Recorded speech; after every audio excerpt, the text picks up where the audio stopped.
Hey everybody, what's up? Hope you are good. The next generation of Insta360's all-in-one action camera is here. Literally, in my hand, it's the Insta360 X3. Now, there is no more one. We drop the one and go straight to the X, so it's the Insta360 X3, and it's the upgrade to the Insta360 One X2. So, in this video, the first of many that I'm going to make about this camera, I'm going to compare the difference between these two. We're going to see what's changed, what's upgraded, and whether it's worth upgrading. So, let's get into it now. It's been 2 years since the Insta360 One X2 was released, and I think it pretty much became the most popular 360 camera ever. The small form factor, the decent video quality for a 360 camera, amazing stabilization, and the editing app allowed people to create really unique content. The X3 builds upon the foundation of the X2 set and goes a long way to adding what customers have been asking for in an upgrade. But is it enough? Let's find out. I'm going to go through all the differences between the two cameras. We'll see what's been added, what new features there are, and yeah, whether it's worth upgrading. So let's go. So just in case this is the first video you're seeing about the X3, let's just go through basically the top new features. We have new sensors. The X3 features two 1/2-inch sensors which are twice as large as those found in the One X2 and larger than pretty much most other Action 360 cameras right now. The 4K single lens mode. You can shoot 4K non-360 video using just one of these two lenses, which pretty much makes the X3 a 2-in-1 camera, both a 360 camera and a standard action camera. FOV+. This is perfect for cycling and point of view videos. It allows you to shoot ultra wide angle 170-degree video.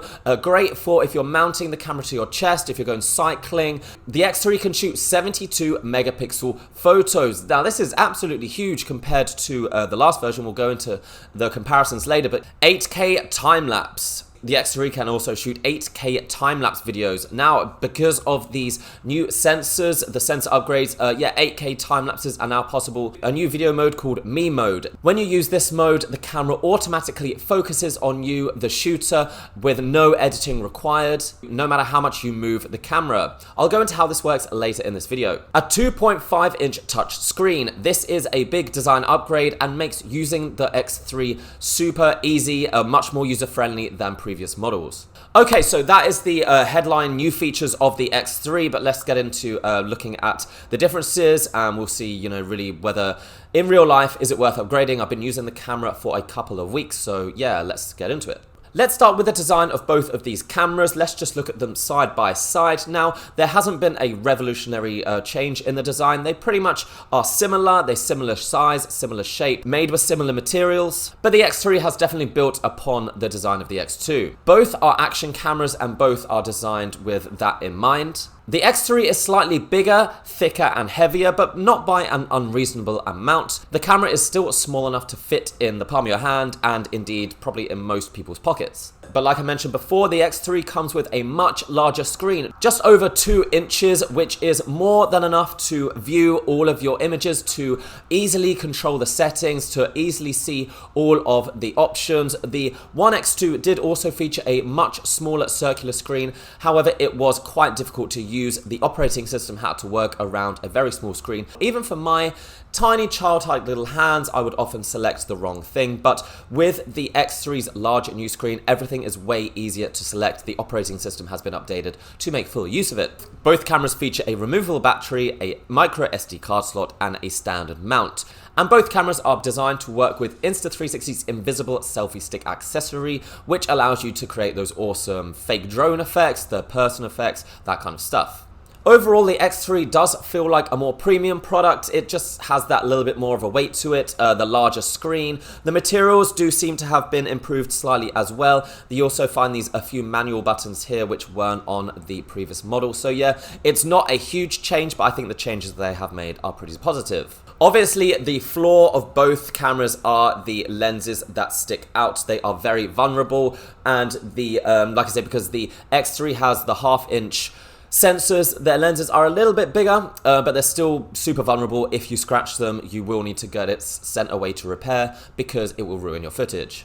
Right, let's start looking at the good stuff. Let's start looking at some video shot with both of these cameras to see really what's changed. The new Insta360 X3 features the two 1/2-inch sensors, which are twice the size of those in the One X2. I'm pretty sure these sensors are newly developed and have only been used in a few other camera models.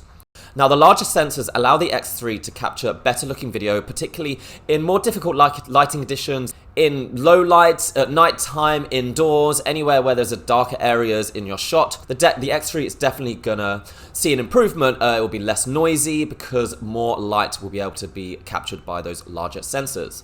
But even in ideal conditions, the X3 can capture 360 video with improved color and dynamic range. The difference will not be nearly as obvious because in good lighting conditions, the X2 was actually pretty good as well. Now, the max resolution of the X3 is still 5.7K at 30 frames per second, which is unchanged compared to the X2.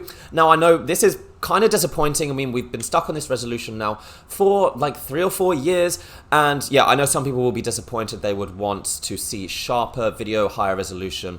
5.7K 360 video when it's reframed looks more like 1080p, and when you're viewing that on a large screen, it's definitely noticeable. It definitely looks like not quite modern video, but when viewed on a smaller screen, I think you can get away with it. I think it still looks great. Now, the X3 does come with a new video feature called Active HDR, which has been improved, and basically it allows you to shoot HDR video while moving, and HDR video always looks better than non-HDR video, as you can see here in these comparisons. So overall, there is a noticeable difference in video quality, and it is 90% down to the new sensors. When shooting in daytime, like I said, it's not a huge difference compared to the last model, but at low light conditions, you do notice the difference. When it comes to stabilization, there's not much difference between these two, but then again, Insta360 pretty much perfected it with the last camera. The flow state stabilization works just as well.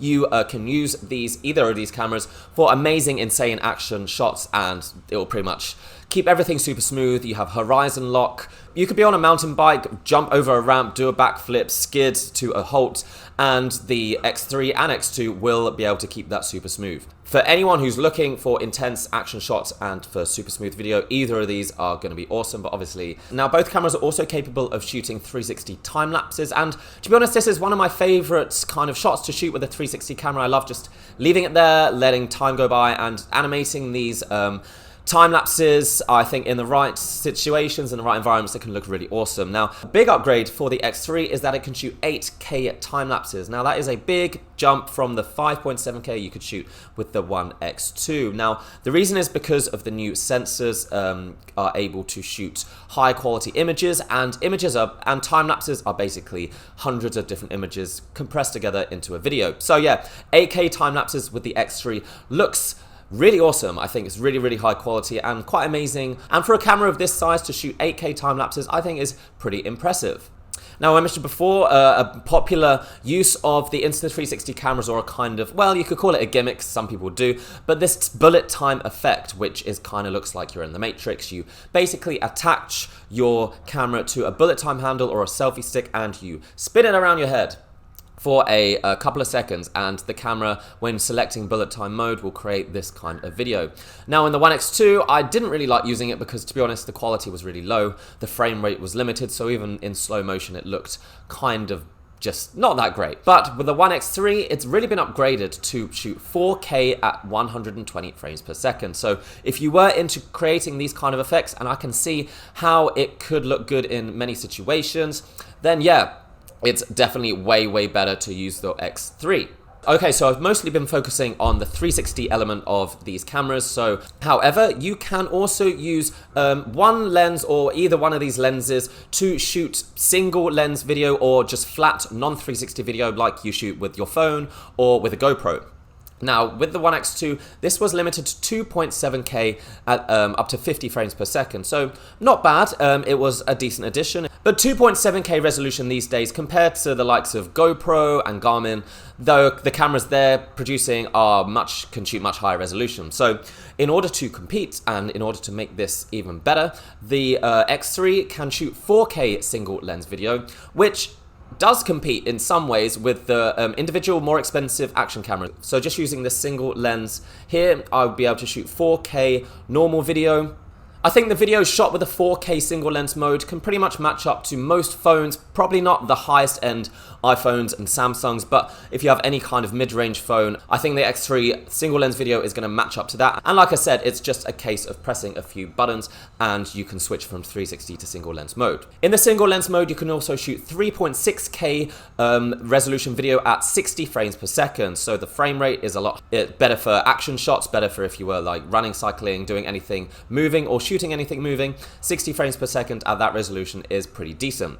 The X3 also features a new single lens mode called FOV+, stands for field of view. Essentially, that allows you to shoot ultra wide angle video 170 degrees, which looks perfect for if you were mounting the camera to your chest. You wanted to shoot from a kind of first person perspective. For things like, you could mix these into your vlogs, you could go cycling. These kind of wide angle shots have been used by quite a lot of different video creators. And finally, another brand new feature, which I mentioned before, called Me Mode. When selecting this mode and using an invisible selfie stick, the camera will automatically focus on you, meaning you don't need to do any editing if you want to make a vlog or action shot that focuses on the shooter. All you need to do is keep the camera parallel to you while holding the selfie stick close to your body. Wherever the selfie stick is, that's where the camera's gonna focus, so make sure it's close to your body. And yeah, you can get shots like this really, really easily. No editing required. This is all just from the camera. Right, let's take a look at some photos, because there has been, like I mentioned before, quite a big upgrade. The X3 can shoot 72 megapixel photos, which is pretty amazing. For a camera of that size, no other 360 camera that I know of, even the professional ones, can shoot high resolution photos that high resolution. The sharpness is really quite iconic. You can really zoom in and retain some details. Now, resolution isn't everything. The half-inch sensors also go some way to improving the quality, especially compared to the One X2, which could shoot just 18 megapixel photos. So the difference here is fairly noticeable, but like I said, it's not going to match up to like a DSLR or anything like that. Could you use this for virtual tours? Probably a lower budget virtual tours for like real estate, maybe construction, that kind of stuff, where you don't need super high quality to impress, really, really high-end clients. But I think probably the main advantage of those super high resolution photos is that you'd be able to basically take snapshots, like non-360 snapshots, because the resolution is so high. So you could take a 360 photo and then take a snapshot of something going on over here and then something going on over here, and you could post both of them as normal photos to Instagram or something. Now, the software that both of these cameras use are exactly the same. It's basically the Insta360 app and the Insta360 Desktop Studio. These have been slightly upgraded for the release of the new X3. The app has had some new shot lab modes, which are these automatic effects, which you just need to follow the tutorials and then upload the relevant clips, and the app will do all of the work for you. So there's a new photo animator, probably to make use of the much larger images in the X3, and upload those to Instagram, because Instagram doesn't accept 360 images. But yeah, but otherwise the app and the studio is basically the same. You can still create these awesome effects, do your reframing. So all of the shots that I've shown you here have been made with either the app or the desktop studio. So yeah, I'm sure if you put your mind to it, you can do just as well. They're really easy to use. So just some other things to mention. The battery life, I guess they're pretty much the same on both. I get about an hour of shooting on both of these cameras. That's pretty much it. I mean, they're not stellar battery life. You do have removable batteries, so you can buy some spares. Both cameras feature 3 microphones, and the audio, what can you get? It's audio from a camera is never good. You're going to want to get an external mic if you want good audio, but let's just take a listen of both of these cameras. We'll see what the difference is. Now, probably an important one is water resistance. Now, this has been something of a contentious topic. The One X2 was said to be 10 meters water resistant without any case. So you could take it underwater 10 meters and you should be fine. The One X2 featured these kind of doors which opens up to reveal the battery and the SD card slot, and once you click them in, sometimes, like you see here, it didn't close quite properly. You really have to push them in. And if you didn't have these closed entirely, if you take it underwater, the camera will be ruined. It will break. Just checking these doors, they are way easier to click in and out. I think that they have been remade or made more sturdy. So it does feel like the camera should be easier to maintain the water tightness. But yeah, I'm going to leave it to other people, to be honest, to test that. So guys, that's about it. I mean, look, it was always going to be the upgraded one is going to win against the old version, but it was just to show you what the differences are. I mean, it's up to you whether you think that this is a worthy upgrade. I think it's a pretty significant one. I'm pretty satisfied after 2 years. I think what they've managed to add to the X3 is going to boost the quality of your content. It's not ideal, once again, being stuck on 5.7K for your 360 video. I get it, it's still going to look about as sharp when viewed on a larger screen. But it's also the case that most people's phones and laptops just are not up to the task of editing anything much higher than that. And this is designed for like mass market appeal. I know there are other cameras which have higher resolution, but usually they're aimed at more professionals. But I think the new sensors, the HDR mode, the 8K time lapses, the single lens 4K mode, all of these are pretty decent upgrades. And I think I can go out on a limb and say all of these makes the X3 probably the best 360 camera out right now for the majority of people. It's definitely an awesome content creation device. Pretty much 2 cameras in one. It's an amazing 360 camera and a pretty good normal action camera as well. So all of this, along with the new screen, the better build quality, I think, yeah, I'm pretty impressed. I like it. I would recommend it. It's probably going to be my recommended 360 camera for at least the next year, or probably a couple years maybe. Yeah, if you want to boost your 360 content creation, I do think